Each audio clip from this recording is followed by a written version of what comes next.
Halo pemirsa, apa kabar? Senang sekali saya Imam Asyari bisa kembali menemani Anda di program yang syarat dengan informasi inspiratif dan juga kesehatan. Untuk Anda dan keluarga, inilah dia Bincang Sehati.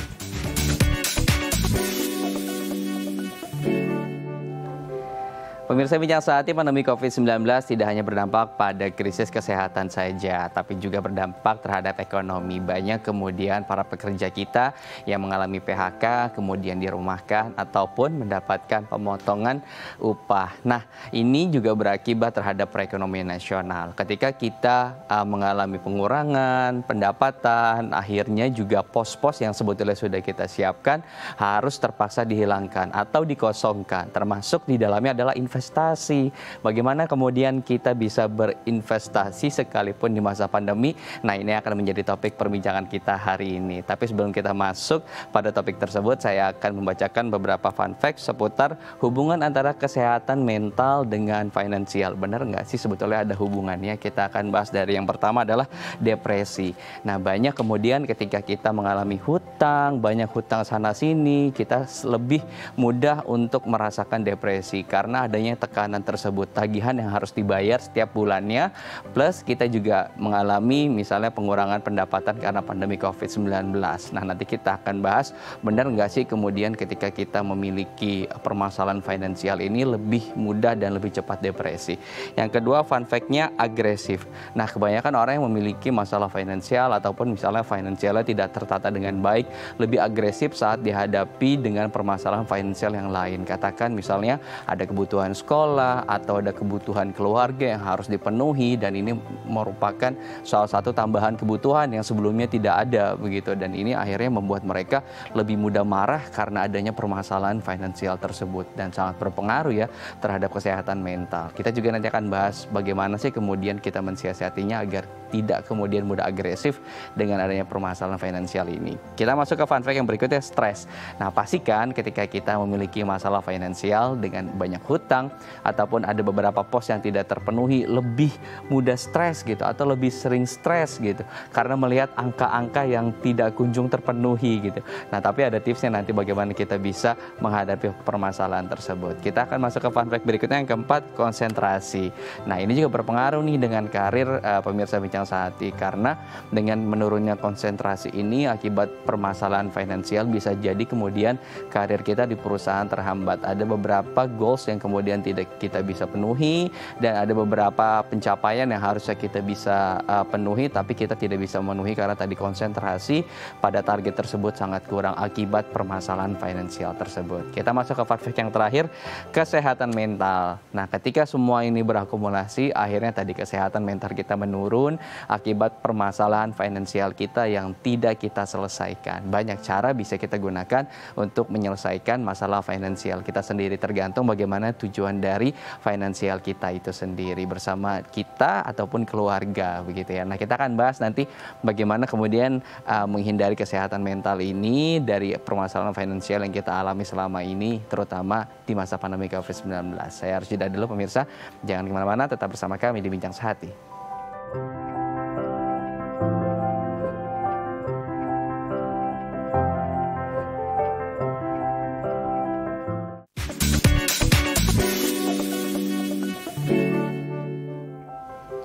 Terima kasih Anda masih bersama kami di Bincang Sehati. Di segmen sebelumnya saya sudah membacakan beberapa fun fact seputar hubungan antara kesehatan mental dengan permasalahan finansial. Nah, kita akan bahas lebih detail bagaimana kemudian hubungan tersebut terjadi dan bagaimana cara menyelesaikannya. Sudah bersama saya seorang psikolog, Erik Sucitra, MPSI. Selamat pagi Mas Erik, apa kabar?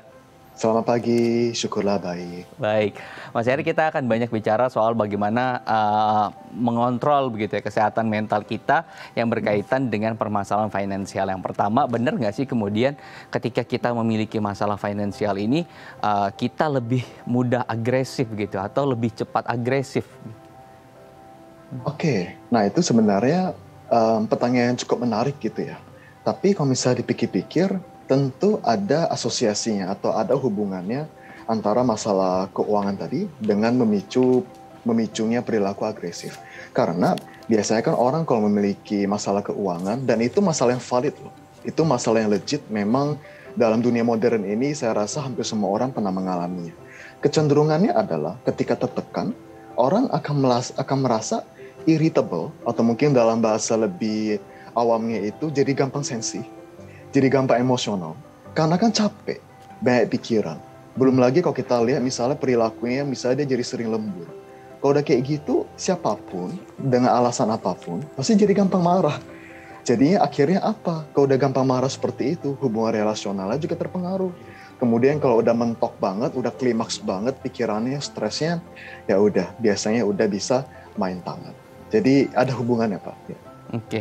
Jadi bisa lebih cepat marah dengan adanya permasalahan keuangan tadi ya. Sebetulnya ada nggak sih trik-triknya nih Mas Erik untuk kita kemudian agar tidak lebih agresif begitu ya ketika terjadi permasalahan finansial di keluarga kita, terlebih saat pandemi COVID-19 seperti saat ini nih Mas Erik? Oke, baik. Tentunya selain jawaban klasik kayak apa meminta pertolongan profesional, tapi mungkin tips yang bisa aku sharingkan adalah coba bagi kalian yang mungkin sekarang struggle dengan hal yang serupa gitu ya. Coba direm sebentar, berikan waktu untuk diri sendiri 5-10 menit, refleksikan gitu. Apakah karena masalah ini, akhir-akhir ini Anda ada perubahan perilaku gitu. Dulu ya mungkin lebih ceria, tapi sekarang lebih murung, lebih gampang marah, lebih sering konflik nggak akhir-akhir? Coba dipikirkan, direm, tarik nafas, relaksasi sebentar, kemudian benar-benar refleksikan diri. Apakah karena hal ini Anda menjadi mengorbankan banyak hal berharga dalam hidup Anda gitu. Jadi pasang reminder, entah itu di laptop, entah itu di HP gitu ya. Apa yang berharga buat ini, jangan lupa Anda sedang bekerja keras untuk siapa. Jangan sampai untuk siapa yang itu malah jadi dikorbankan. Seringkali dalam begitu, tips sederhana itu, kita lebih bisa mengontrol perilaku. Baik, kita masuk ke fun fact berikutnya, stres. Nah, benar nggak sih kemudian ketika kita ada masalah keuangan, baik itu misalnya hutang, ataupun juga ada beberapa pos yang harusnya kita sudah siapkan, ternyata tidak terisi dengan baik begitu di masa pandemi ini, sehingga membuat rasa stres kita bisa lebih cepat muncul dan lebih cepat terpicu. Tentunya bisa. Sebenarnya juga berkaitan juga dengan apa yang sudah sempat aku sharingkan gitu ya. Karena kan kalau di dalam hidup seperti ini betul uang bukan segalanya, tapi segalanya butuh uang. Jadi itu kadang kita sangat feeling hopeless gitu. Kalau udah kayak gitu banyak pikiran, ya akibatnya memicu stresnya itu sangat amat mudah. Apalagi kalau kita perhatikan banyak faktor lain. Kayak misalnya apakah dia punya lingkungan sosial yang oke, komunitasnya oke, sahabatnya gimana. Cuma tricky partnya adalah kalau orang punya masalah finansial, seringkali dia malah jadi lebih sering mengurung diri. Kehilangan kesempatan berasosiasi, ngobrol, nongkrong dengan orang-orang dekatnya. Makin stres, begitu. Oke, jadi karena tadi ada beberapa perilaku begitu ya, dengan mereka menyendiri, terus juga tertutup dari dunia sosial akibat permasalahan tersebut, sehingga memicu dan mempercepat proses stres tadi itu. Jadi sebetulnya solusi yang bisa dilakukan adalah tadi ya, dengan membuka ruang, tetap bersosialisasi, atau misalnya self healing. Bisa nggak sih kemudian self healing ini kita andalkan nih untuk menangani stres akibat permasalahan finansial ini, Mas Erik? Oke, betul. Nah, memang perlu kita ketahui dulu bahwa masalah finansial stresnya ini bukan kayak penyebab utamanya segala hal tadi. Tapi karena akarnya finansial stres, jadi ya cabang-cabangnya itu tuh perilakunya jadi berubah dan biasanya menjadi lebih negatif. Sehingga itu yang tadi aku sempat sharingkan bahwa jangan sampai menutup diri, jangan mengisolasikan diri. Betul, itu nggak directly solve problem. Kan kadang orang, tapi aku ngobrol sama teman enggak menghilangkan hutangnya gitu. Tapi kalau makin stres, kan hidup juga makin kacau balau. Malah jadi makin stres. Makanya perlu banget hal kecil seperti ini itu diperhatikan. Oke, siapa tahu nanti dengan kita bersosialisasi dengan lingkungan kita, kemudian mendapatkan solusi-solusi yang kemudian bisa menyelesaikan permasalahan finansial kita. Misalnya dapat pinjaman atau tiba-tiba mendapatkan uang hibah gitu kan. Kita tidak pernah tahu begitu ya Mas Erik ya. Dengan berteman itu sebetulnya membuka peluang-peluang bisnis baru, opportunity baru. Baik. Betul kita banget. masuk ke fun fact berikutnya, konsentrasi. Nah, ini kan banyak kemudian yang pekerja juga mengalami permasalahan finansial, baik itu misalnya dirumahkan ataupun mendapat pemotongan upah begitu. Nah, ini kan menjadi beban pikiran juga ya saat kita menjalani aktivitas, karena ada kemudian kebutuhan yang harus kita penuhi, tetapi upah kita dipotong begitu. Benar nggak sih kemudian ini bisa mempengaruhi konsentrasi dan juga prestasi kita dalam berkarir begitu ya akibat adanya permasalahan ini? Ya, oke. Nah ini dia, betul. Jadi memang ironisnya, seringkali itu apa yang kita lakukan, itu tuh seringkali kontradiksi dengan apa yang kita ingin capai. Kalau misalnya dalam permasalahan keuangan seperti ini, padahal ya kerja, sebenarnya lagi berusaha buat menyelesaikan financial stress-nya gitu. Tapi karena tadi tuh, potongan upah lah, dan berbagai faktor lainnya lah, malah jadi hilang konsentrasi. Akhirnya kepikiran terus soal itu, padahal dia sedang melakukan upaya penyelesaian masalah, tapi karena kepikirannya itu ke depan, terlalu ke depan pikirannya, what if seandainya kalau nggak bisa gimana dan lain sebagainya, akhirnya malah mengganggu pekerjaannya. Itu bisa banget. Oke, baik. Nah, ini yang harus kita lakukan, apakah kemudian tadi lebih fokus kepada satu pekerjaan saja, tidak kemudian membuat lini pekerjaan baru untuk menyelesaikan financial stresnya yang saat ini sedang dialami, Mas Erik? Oke, nah betul. Yaitu kalau memang kita sedang overwhelm, aku kayak ibaratnya tenggelam dan berbagai pikiran. Tips sederhananya adalah yang tadi, direm dulu, relax sebentar, kemudian tulis aja, dirapihin, to-do list. Karena seringkali sebenarnya kita tahu urutannya mesti ngapain dulu gitu ya. Tapi karena kepikiran, konsentrasi hilang, jadi buyar, benangnya jadi kusut gitu ya. Jadi tulis pelan-pelan. Ketika sudah dirapihin, tugas yang tampaknya besar sekalipun bisa lebih rapi, akhirnya kita pun lebih tenang, kerja lebih fokus, dan akhirnya problem solvingnya juga jadi lebih baik. Oke, baik. Jadi tadi ya to-do list ditulis secara merinci apa step-step yang harus dilakukan begitu ya. Karena kemudian ketika ada permasalahan finansial dan juga pengurangan upah, kita bisa mencari upah dari lini yang lain. Tapi tadi syaratnya adalah tetap harus melakukan to-do list agar konsentrasinya bisa fokus gitu ya. Kedua-duanya dengan cara tadi membuat list. Kita masuk ke fun fact berikutnya tentang mental. Nah, pada akhirnya kan kemudian permasalahan psikologis tadi, permasalahan mental tadi akan juga memberikan dampak jangka panjang. Sebetulnya benar nggak sih nanti kesehatan mental kita akan terganggu secara permanen begitu ya akibat permasalahan finansial selama pandemi COVID ini yang kita alami bersama? Oke, baik. Nah, memang kalau ada orang bilang emosi marah itu tuh bagaikan pintu yang membuka seseorang kepada mengembangkan berbagai masalah konflik kehidupan gitu ya, termasuk masalah mental. Sama juga dengan permasalahan keuangan. Kayak misalnya, stres berlebih, akhirnya berusaha meringankan bebannya gimana? Belanja, makin stres gitu kan. Kemudian makin stres ngapain? Makin belanja dan seterusnya. Kemudian ada depresi, kecemasan, nggak suka situasi yang nggak pasti. Jadi ya ngapain? Susah tidur, insomnia, badan makin lemes, makin gampang marah. Kemudian kalau udah makin gampang marah gimana? Masalah hubungan, jadi ngobrol sama partner, sama suami atau istri, jadi gampang sensi, gampang baper. Mungkin mereka nggak maksud. Jadi semuanya berkaitan. Jadi sering masalah kesehatan mental ini sebenarnya sesuatu yang kesannya sederhana tapi kompleks. Inilah kenapa perlu kalau udah parah merasa kayak semuanya di luar kendali. Saya please memberikan saran, mengingatkan kepada kita semua, jangan malu untuk memeriksakan diri kepada profesional. Tapi kan keluarin duit lagi. Terkadang itu lebih baik daripada nanti segala sesuatunya menjadi semakin kacau. Percayalah, worth it. Nggak harus tunggu parah dulu atau tunggu sampai kehilangan losing mind dulu gitu ya. Baru seseorang bisa konseling. Ada opsi yang bisa terjangkau. Ibaratnya itu jangan tunggu kaki putus baru ke dokter gitu loh. Jadi semakin cepat solusinya, semakin bisa ngerem, berpikir, refleksi, itu lebih baik. Jadi berinvestasi untuk berkonsultasi agar permasalahan mentalnya kemudian bisa diselesaikan. Nah, sebagai penutup terakhir nih Mas Erik, apa yang harus didahulukan begitu ya? Apakah kemudian kita harus menyelesaikan permasalahan mental kita dulu atau mindset kita dulu saat menjalani atau mengalami masalah finansial ini, atau kemudian kita harus ke financial planner, konsultan untuk kemudian kita selesaikan permasalahan finansial yang saat ini kita alami? Oke, baik. Nah, tentunya sebenarnya jawaban idealnya adalah kalau bisa ada dua-duanya, kenapa Ya. tidak gitu ya.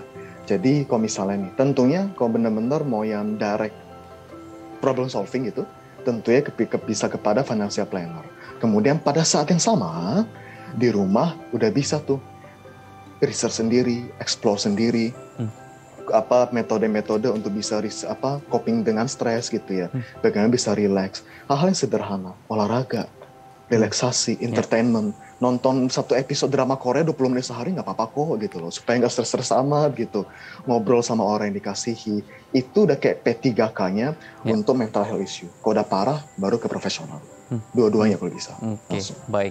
Jadi kalau bisa dua-duanya lebih baik, karena kemudian ada masalah mental juga yang harus kita selesaikan, dan juga secara teknis ada permasalahan finansial juga yang harus kita tahu trik dan tipsnya seperti apa.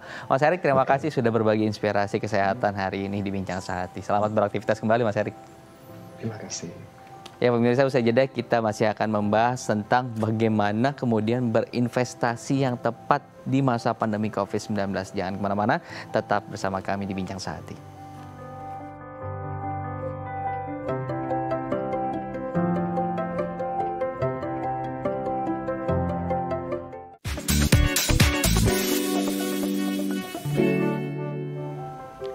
Terima kasih Anda masih bersama kami di Bincang Sehati. Pembahasan kita kali ini menarik sekali soal investasi, dan uniknya investasi yang aman saat pandemi COVID-19, di mana krisis ekonomi terjadi di negara kita, dan ada kemudian pekerja-pekerja yang harus dirumahkan, di PHK, bahkan mengalami pengurangan upah. Nah, benar nggak sih atau ada nggak sih cara yang aman kemudian untuk kita bisa berinvestasi dengan kondisi ekonomi seperti sekarang? Saya akan membahasnya bersama narasumber yang sudah bersama saya. Ada Mas Mariadi Santana selaku CFP Perencana Keuangan dari Wealth3 ID. Selamat pagi Mas Mariadi.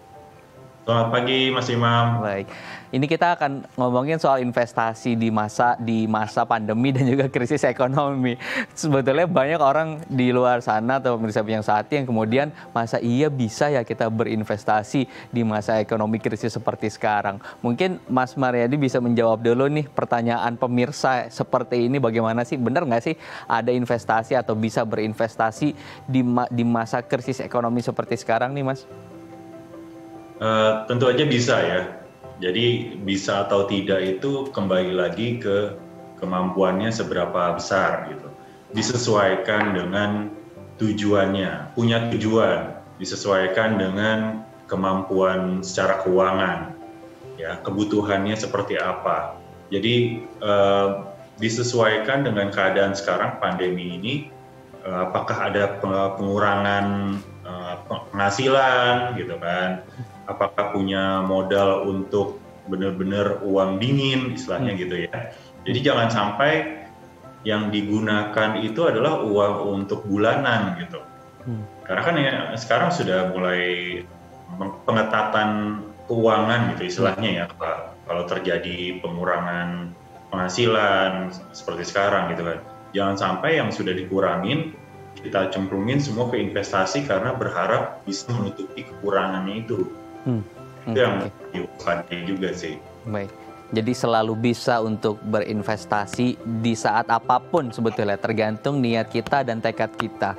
Nah, tapi investasi yang kita bicarakan ini kemudian apakah untuk mereka yang baru memulai sekarang ini waktunya yang tepat, atau mereka yang sudah memulai kemudian bisa memperbanyak portofolio mereka, atau justru sedikit mengurangi portofolio gitu?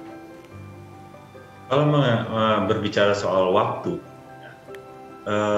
dalam investasi itu kita mulai dari sekarang. Selalu saya bilang mulai dari sekarang. Nah, kita nggak perlu nunggu momennya tepat atau mulainya kalau uangnya sudah terkumpul. Ya, jadi yang penting adalah mulai dulu. Karena kalau tidak mulai, istilahnya kalau kita tunggu, investasi itu semakin mahal dan kebutuhan kita di masa mendatang semakin mendekat. Gitu istilahnya. Misalkan contohnya kalau kita mau mempersiapkan pensiun, gitu. Beda ketika kita menyiapkannya di masa jangka waktunya masih 20 tahun, beda dengan yang tinggal 5 tahun lagi. Ya kan, budgetnya pasti akan lebih besar kalau sudah semakin pendek waktunya. Jadi kalau ditanya kapan waktu yang tepat, apakah saat ini waktu yang tepat, selalu akan jadi waktu yang tepat selama itu tadi secara keuangan memang sudah ada budgetnya dan bukan uang untuk bulanan. Gitu. Itu aja. Oke. Jadi waktu yang tepat dengan catatan tadi ya, bukan uang untuk belanja bulanan gitu. Karena kita tahu ada kemudian pembagian pos gitu ya untuk pendapatan kita gitu ya, dimasukkan ke pos tertentu, salah satunya adalah pos investasi tadi. Nah tapi kemudian tadi pertanyaan kedua, nah untuk mereka yang sudah memulai investasi sejak lama nih dengan kondisi seperti sekarang, misalnya katakan pasar saham banyak kemudian beberapa entitas yang turun gitu. Ini kan salah satu daya tarik begitu untuk mereka memperbanyak portofolio. Apakah kemudian untuk mereka nih yang sudah terbiasa berinvestasi, it's the good time untuk mereka kemudian memperbanyak portofolio dengan banyaknya entitas kemudian yang turun begitu ya? Tentu saja ya, tentu saja ini hal yang menarik kalau kita ngomongin ke dunia saham ya, dengan banyak, apalagi tahun lalu ya, tahun 2020 itu banyak sekali emiten-emiten atau di harga-harga saham yang turunnya fantastis dan menggiurkan gitu ya. Istilahnya dengan harga diskon murah, itu kan sebenarnya kalau secara teoretikal ya dalam harga, pada saat harga turun harusnya nambah banyak dong, karena kan kita dapat unit yang lebih banyak, lot yang lebih banyak, lembar saham yang lebih banyak gitu kan. Tapi balik lagi, seberapa kuat kemampuan kita untuk menambah itu juga perlu diingatkan, karena begini, banyak penawaran yang akhirnya menjebak kita. Istilahnya kan sekarang banyak yang kasus yang lagi naik ya, istilahnya seperti margin seperti itu ya, yang zaman karena memaksakan untuk kesempatan nih, karena kalau kita ngomong kesempatannya doang, hanya kesempatannya saja tanpa kita melihat kita kemampuannya berapa sih gitu kan. Apakah ada budget yang pas atau memang ada budget untuk menambah portofolio kita gitu. Kenyataannya kan banyak yang tidak punya modalnya atau dalam keadaan pengetatan keuangan tapi ingin memaksakan karena tergiur tadi. Ya kan, karena harga yang saham yang kemarin saya beli lagi turunnya fantastis nih. Saya kalau dilewatkan, sedangkan secara keuangan masih perlu untuk survive. Gitu kan. Nah ini yang akan jadi banyak jebakan. Jadi harus lebih wise dalam keputusan untuk investor yang sudah memiliki investasi ya. Jadi jangan sampai terjebak karena harga murah saja. Tapi balik lagi ke porsinya tadi, porsi secara keuangannya masih cukup atau tidak gitu. Oke. Jadi jangan kalap dan juga jangan follow orang lain begitu yang tiba-tiba membeli secara banyak nih investasi, baik itu mungkin saham ataupun investasi tanah gitu ya, karena banyak kemudian harga properti yang juga turun di masa pandemi. Jangan kemudian kita kalap untuk membelinya tanpa kita menghitung tadi ya bagaimana kondisi pos keuangan kita untuk investasi. Tapi untuk pemula baiknya seperti apa sih Mas Mariadi? Ada nggak sih kemudian jenis-jenis investasi yang pas nih untuk pemula di masa pandemi gitu, karena merasa mungkin ya mulai merasakan bahwa saya nyesel nih dulu sebelum pandemi nggak investasi, sekarang waktu yang tepat untuk memulai gitu, dan apa kemudian ranah-ranah yang pas untuk mereka memulainya? Oke, untuk pemula ini kita banyak kategorinya juga ya, karena pemula itu bisa dilihat dari apakah baru memulai investasi atau pemula secara kekuatan ekonominya, gitu. Nah, kalau berbicara kekuatan ekonominya, kita bisa mulai dari sebuah investasi yang lebih murah, istilahnya, yang 10.000 aja bisa. Yaitu ada namanya reksadana pasar uang. Ya, itu kan bisa, udah banyak yang menyediakan bisa mulai dari 10.000 atau 100.000 gitu kan. Itu kan sebenarnya bisa dicapai ya. Tapi kalau misalkan pemulanya punya modal kuat tapi baru memulai untuk mencoba investasi misalkan di pasar modal, ya kita bisa mulai sebenarnya mulainya itu seperti Pak Erik tadi bilang, mulai bertemu dengan para ahlinya dulu gitu, mencari tahu dulu kebutuhannya apa, lalu secara risk profile seperti apa, dan itu butuh bantuan ahlinya gitu. sebenarnya bisa aja dilakukan sendiri gitu. Tapi harus belajar juga, gitu. Harus banyak-banyak membaca buku atau follow orang-orang yang sudah berhasil di dunia itu gitu. Nah itu yang harus diperhatikan sebenarnya. Untuk jenisnya itu tergantung lagi balik ke kemampuan dan profile yang masing-masing dan apakah punya tujuan tertentu. Gitu. Tujuannya apa? Karena ada investasi yang menarik, tapi ketika tujuannya salah, investasi yang menarik itu jadi tidak menarik lagi. Gitu. Jadi harus diperhatikan juga dia punya tujuannya apa. Apakah ini hanya untuk muterin uang yang sudah ada, mengembangkan modalnya, atau karena bisnisnya lagi susah dialihkan dulu ke investasi yang lain. Nah itu kan agak ada resiko tertentu ya. Apakah ini akan mempengaruhi bisnisnya atau tidak? Nah itu yang harus dikonsultasikan dulu. Karena kita tidak bisa langsung saham nih lagi bagus, ya udah masuk semua ke saham. Ada lagi pada saat kayak kemarin sempat turun, orang pada teriak, orang kebakaran jenggot lagi gitu kan. Dan akhirnya kan yang namanya investasi jadi punya asumsi selalu jelek gitu. Karena tadi tidak belajar dulu begitu ya.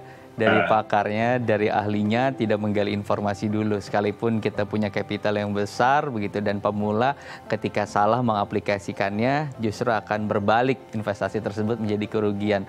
Wah, nanti kita akan lanjutkan lagi nih Mas Mariadi untuk berbincang soal investasi yang aman di tengah pandemi COVID-19. Kita harus jeda dulu. Untuk Anda pemirsa yang tertarik dengan tema kita hari ini, Anda bisa menghubungi kami di 021 290 32644 atau bisa melalui Instagram kami di @bincangsaat.tv. Jangan kemana-mana, tetap bersama kami di Bincang Sehati.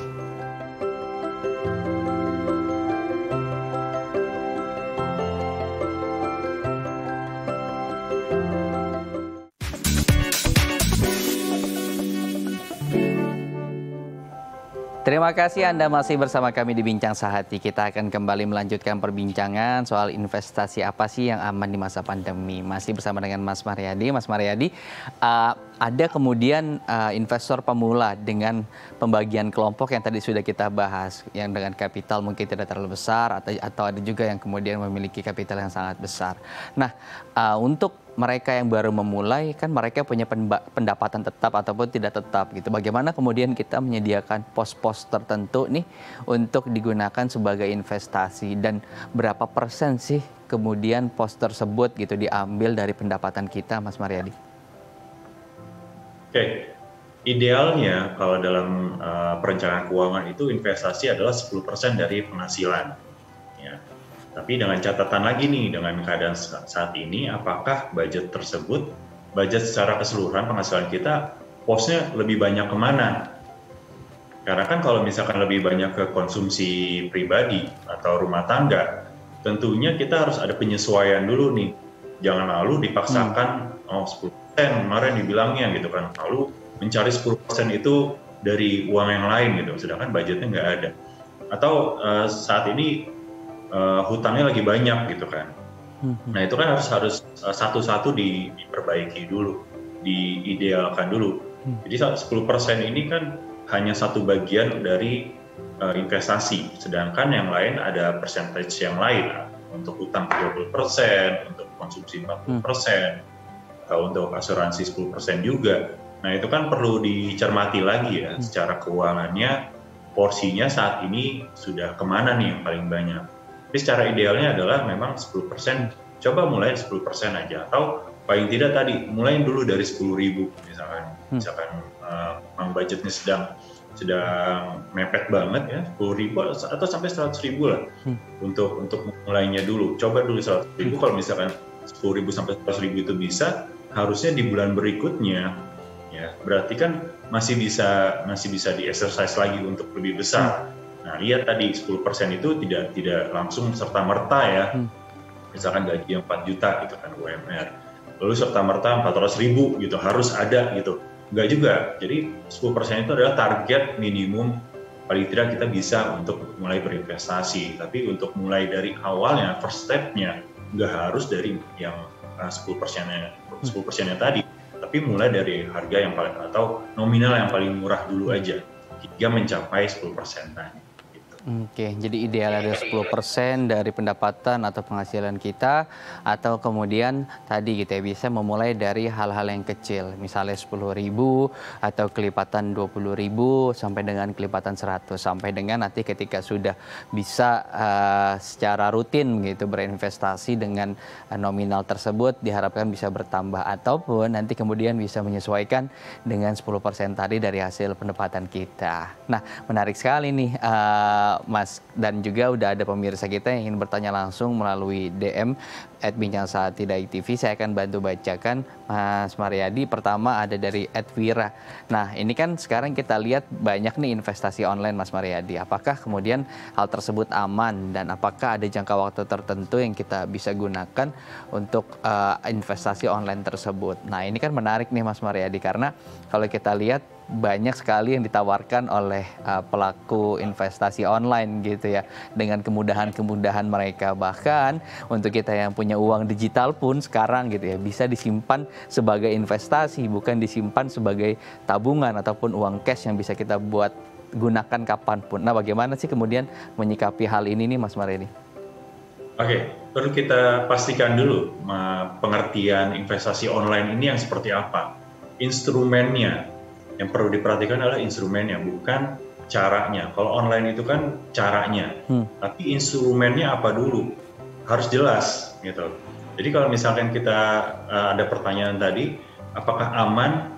Amannya itu kita lihatnya dari dua sisi, dari fasilitasnya apakah aman, maksudnya data kita aman atau tidak, dana kita aman atau tidak, dan dari instrumen investasinya. Apa instrumen investasinya diperjelas juga, gitu. Perlu kita cari tahu tadi kan, apakah cara pengelolaan di instrumen tersebut jelas, terus kita paham, tahu resikonya seperti apa, kita bisa terima, bisa kita toleransi dengan cukup gitu ya. Tapi kalau itu tidak, nah, atau kita tidak tahu sama sekali instrumen seperti apa, hanya mengikuti kata orang atau teman. Nah, itu yang bahaya. Sebenarnya lebih beratnya di instrumennya tersebut yang perlu kita cari tahu. Online itu sudah sesuatu yang tidak bisa kita hindari ya untuk saat ini. Teknologi kita semua sudah, bahkan saham pun sudah bisa online sekarang. Ya, tapi kalau misalkan investasinya bodong, investasinya yang menjanjikan terlalu wah gitu ya, terus nih apa segala macam kan sekarang banyak gitu ya.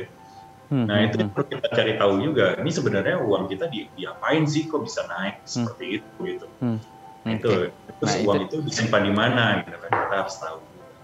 Jadi tadi harus tahu instrumennya, terus cara online adalah sebuah metode atau cara begitu ya. Dan juga tadi lembaganya juga kita harus tahu kredibel atau tidak, jangan sampai ternyata lembaga tersebut justru tidak terdaftar di OJK begitu. Nah, ini penting untuk kita menelusuri, karena dengan kita tahu kemudian instrumen seperti apa, lembaga seperti apa, investasi kita diharapkan aman. Tapi kemudian resiko kan selalu ada nih Mas. Bagaimana kemudian kita meminimalisir resiko tadi? Tadi mencari informasi sudah, tapi masih banyak kemudian resiko-resiko lain saat berinvestasi. Yang lain misalnya gejolak ekonomi, politik, ini kan turut memberikan pengaruh begitu ya terhadap investasi yang sedang kita lakukan. Oke, investasi dan resiko itu dua sejoli yang nggak bisa lepas. Nggak bisa dipisahkan nih, karena itu udah satu paket. Nah, supaya kita mengenal pasangannya dari investasi, ya kita harus tahu gitu kan. Kita tahu diri kita sendiri dulu. Itu sebenarnya investasi mau apa, mau kemana, tujuan kita apa, gitu kan. Yang tadi saya bilang, ya, tujuannya apa dulu nih, gitu kan. Sudah punya tujuan, baru kita mengenal diri kita lagi lebih lanjut dari risk profile. Kita bisa terima risiko seberapa besar, itu seberapa kuat jantung kita lah melihat fluktuasi keadaan investasi kita gitu kan. Lalu sesuaikan produknya. Nah, sesuaikan produknya ini kan banyak, kita harus cari tahu, kita harus belajar, atau kita bertanya dengan orang yang lebih ahli, konsultasi, ya itu. Lalu yang terakhir adalah action. Karena kalau kita sudah tahu resikonya, sudah tahu risk profile kita, sudah tahu produknya, sudah konsultasi dengan ahlinya, tapi kita tidak action, ya percuma gitu. Itu akan jadi sebuah pengetahuan yang tidak berguna aja sih. Oke, jadi jangan sampai hanya sebatas pengetahuan setelah menyaksikan bincang sehati, kemudian mencari informasi tapi tidak ada actionnya, sama saja begitu ya. Akhirnya toh tidak berinvestasi juga begitu. Oke, baik. Nah, kemudian di masyarakat kita kan budaya menabung nih masih betul-betul terpatri begitu ya. Berlomba-lomba menjadi nasabah prioritas kemudian dengan banyak penabung. Tapi kemudian mulai bergeser kepada yuk kita berinvestasi. Tapi ada orang yang masih percaya dengan menabung. Nah, pertanyaannya kapan kemudian kita harus berhenti menabung begitu dan kita mulai berinvestasi gitu. Jangan-jangan saldo kita justru sudah cukup nih sekian dan harusnya kita tidak menambah tapi menambahnya di pos investasi tersebut. Oke. Menabung tetap nggak bisa kita lepasin ya, tidak bisa kita hapus karena menabung perlu juga ada porsinya untuk ditabung. Cuman ya itu balik lagi, idealnya seberapa besar sih porsi yang ada di tabungan atau sebagai dana operasional atau sebagai dana darurat, itu kan ada porsinya. Gitu. Dana darurat pun sebenarnya bisa kita alihkan ke investasi yang resikonya lebih kecil seperti reksadana pasar uang gitu. Jadi sebenarnya shiftingnya memang akan lebih banyak porsi untuk investasi, tidak bisa dihilangkan tabungannya tersebut. Tapi mungkin dikurangi porsinya daripada ditabungin aja. Yang namanya nabung itu kan seperti hanya menyimpan ya. Iya. Kita tidak bisa berharap nilainya itu naik, bertambah gitu kan. Tidak bisa kita berharap untuk mengalahkan inflasi, gitu kan. Jadi memang ini untuk menyimpan saja, gitu. Nah, shiftingnya uang itu dialihkan ke investasi supaya nilainya naik, supaya tujuan masa depan kita bisa tercapai, supaya kita tidak kalah dengan inflasi, supaya kita tidak capek bekerja untuk uang, tapi uang kita juga bekerja untuk kita juga gitu kan, karena kita sendiri gitu kan, bekerja dengan sendirinya. Nah itu yang akan ada momennya kita sudah peaknya dalam karir kita atau dalam pekerjaan dan tidak bisa seperti masa muda lagi dan saat itulah uang kita yang bekerja. Nah itu perlunya investasi. Maka dari itu memang arahnya memang sejak dini sudah belajar investasinya dulu, gitu, mempelajari berbagai macam instrumen investasi tersebut supaya akhirnya nanti ketika sudah lebih mapan, sudah tahu oh yang ini saham untuk ini, reksadana untuk tujuan tertentu, beli properti untuk masa depan yang untuk anak atau apa. Nah itu kan balik lagi harus ada pembelajaran. Dan itu mulai dari saat ini. Oke, jadi bisa dicek gitu ya financial planner-nya masing-masing. Barangkali kemudian ini waktunya Anda untuk berpindah begitu ya. Jangan lagi kemudian mengisi tabungan dana darurat terlalu banyak, berpindahlah kemudian ke investasi untuk bekal masa tua nanti begitu. Nah, kan banyak juga kemudian orang ingin menambah jenis atau kategori investasi begitu. Kapan kemudian kita sudah bisa dan boleh gitu ya menambah bermacam kategori, karena mix itu kan lebih aman gitu, tidak hanya di satu, misalnya hanya sektor landed saja, properti, ada juga kemudian kan tawaran-tawaran atau kategori-kategori lain juga kita harus isi gitu. Ya, kita harus lihat lagi secara keseluruhan aset kita ada di mana gitu. Nah ini yang perlunya financial check up itu tadi. Seberapa besar kita punya kapasitas di landed tadi ya, di properti gitu kan, seberapa besar kita punya saham, seberapa besar kita punya reksadana atau investasi yang lain, emas segala macam. Nah itu yang perlu kita cermati, karena yang kita harus perhatikan adalah dari sisi resiko tadi, ya secara resiko, likuiditas, ya apakah ini liquid atau tidak, dalam menyelesaikan masalah ini bisa digunakan cepat atau tidak. Nah itu yang ada di financial check up biasanya. Nah itu yang sebenarnya pada saat itulah kita tahu oh ya ini saatnya kita untuk menambah investasi yang berbeda atau diversifikasi, diversifikasi produk atau aset alokasi. Nah, aset alokasi ini sangat penting karena kan aset kita nggak bisa cuma satu aja gitu, satu sisi, satu sektor gitu. Nah, perlu beberapa kantong supaya pada saat misalkan harga propertinya lagi turun, kayak sekarang susah jual properti, sedangkan kita butuh uang untuk bertahan hidup. Nah itu kan susah juga ya kalau kita kebanyakan properti atau portfolio di sana, atau kebanyakan di saham gitu, sahamnya lagi jatuh semua, nggak punya pegangan, nggak punya backup untuk survive, nggak punya backup untuk menambah lagi porsinya yang tadi, kesempatan untuk menambah asetnya tadi nggak ada gitu, karena semua sudah nyemplung di situ semua. Nah ini yang pada saat kita sudah tahu porsi-porsinya itu, di saat itulah kita bisa mulai aset alokasi tadi dan diversifikasi produknya. Oke, baik. Jadi tetap intinya adalah harus lihat dulu financial check-up-nya seperti apa, pahami dulu per masing-masing kategori, kelebihan, kekurangan, likuiditasnya seperti apa, risikonya seperti apa. Jangan sampai kemudian kita dengan cepat gitu ya memperbanyak atau portofolio di kategori tertentu diperbanyak gitu. Tapi sebetulnya nanti sulit untuk likuidasinya. Nah, menarik nih, di segmen berikutnya kita akan berbagi tips bagaimana kemudian aman berinvestasi saat pandemi. Kita harus jeda dulu ya Mas Mariadi ya, jangan kemana-mana. Untuk Anda pemirsa Bincang Sehati, kita akan balik lagi usai jeda. Tetap bersama kami di Bincang Sehati.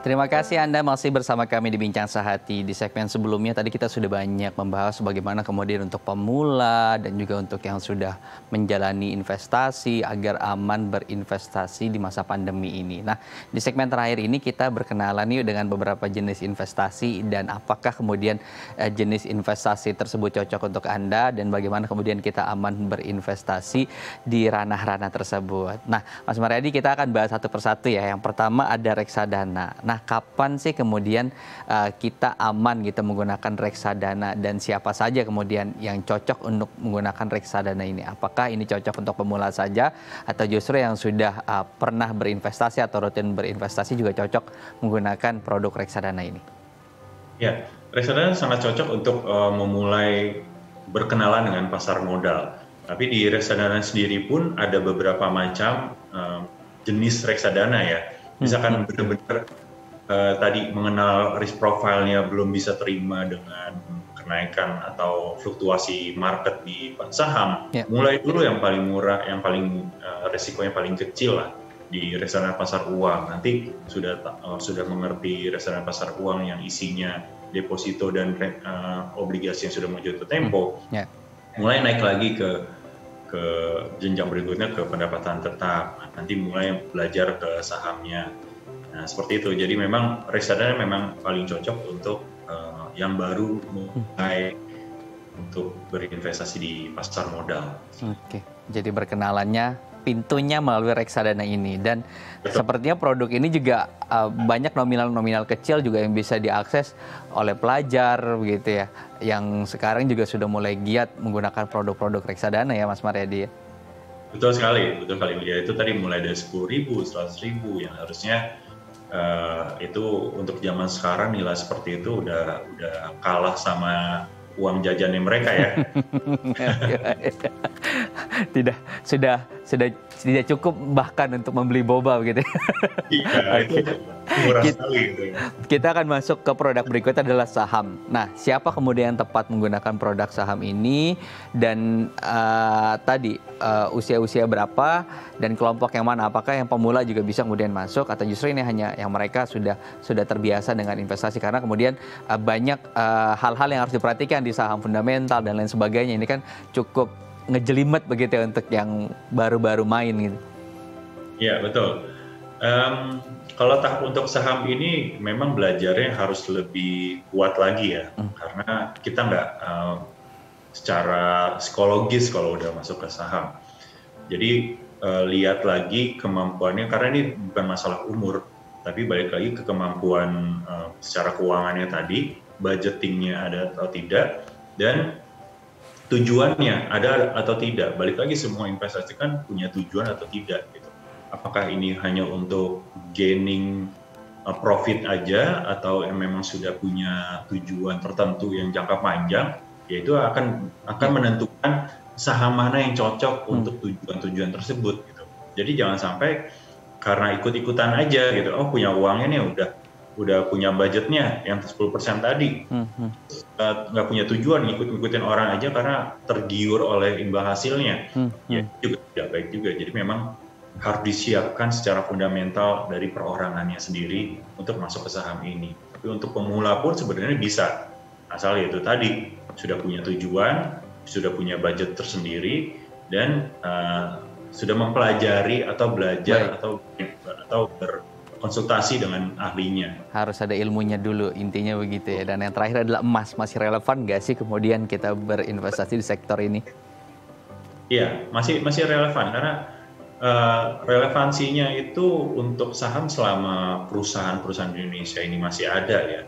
Selama perekonomian Indonesia masih berkembang, ini akan selalu relevan masih dalam jangka panjang. Kenapa? Karena nilai perusahaan ini kan tidak hanya terhenti sampai setahun 2 tahun ya. Perekonomian kita kan masih digerakkan oleh perusahaan-perusahaan tersebut yang ada di pasar modal. Tapi balik lagi, tidak semua harga saham itu mencerminkan keadaan perusahaannya. Gitu. Nah, itu yang perlu dipelajari, karena kan itu jadi jebakan juga. Perusahaan yang nggak terlalu bagus tapi harga sahamnya bagus, ya ngejarnya kan ada orang yang ngejar di situ doang, dari harganya doang, tapi secara perusahaan sebenarnya nggak bagus-bagus banget gitu. Tapi ada juga perusahaan yang bagus tapi harga sahamnya masih terlalu murah. Nah, itu yang perlu dipelajari. Baik. Oke, Mas Mariadi Santana, terima kasih sudah berbagi informasi investasi di Bincang kali ini. Terima kasih, Mas. Terima kasih, Mas Iman. Ya, pemirsa Bincang Sehati, akhir kata saya Muhammad Syahri mewakili seluruh kerabat kerja yang bertugas pamit undur diri. Anda bisa menyaksikan kembali tayangan Bincang Sehati di kanal YouTube kami @bincang_sehati.tv. Akhir kata saya Muhammad Syahri pamit undur diri. Terima kasih, sampai jumpa dan selamat kembali beraktivitas.